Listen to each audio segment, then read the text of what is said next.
आपल्या सोनपेठपासून जवळ असलेल्या शेळगाव या ठिकाणी नदीच्या मुखातून रहस्यमय पद्धतीने पाणी येतं मित्रांनो. पाणी कुठून येतं, कसं येतं, काय ते तुम्हाला दाखवतो. चला मित्रांनो, मी आहे तुमचा प्रथम दीक्षित. तर नवीन एका व्हिडिओमध्ये तुमचं स्वागत आहे. तर मी आज निघालतो शेळगावला. सगळ्यात पहिलं मी गेलो माळावरच्या सोमेश्वर मंदिरात गेलो. तिथे बघतो तर एवढं भारी वातावरण, एवढं भारी व्ह्यू होतं. पुन्हा इथं मंदिरात आलो. मंदिरात येऊन देवाचे दर्शन केलं. सम्याला म्हणलो, सम्या माझ्या संघात असं फिरशील म्हणलं. सम्या पुन्हा आम्ही निघालो ते रहस्यमय ठिकाण हुडकायला. आणि त्या ठिकाणी ठिकाणचं नाव ऐकलं तर सगळं ऐकलं तर सापडणार का झालं तर गावाला विचारत सगळीकडे फिरत आम्ही सगळीकडे बेजार झालं. तर शेवटी का मंदिर सापडायला त्याला म्हणलं आता घरी जाऊ. सम्या म्हणलं थांब, म्हणलं थोड्या अजून हुडकू. मग अजून जरा हुडकलं की इथं मंदिर सापडलं. मला इथं त्रास वाटलं. इथं नंदी दिसलं की आम्ही खुश झाला. म्हणलं नंदीच्या तोंडात पाणी काय आहे ना.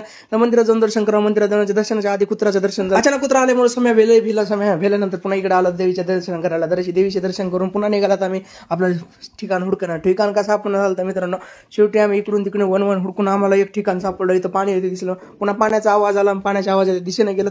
इथं येऊन बघतो नंदीचं मुख दिसला. आम्ही एवढं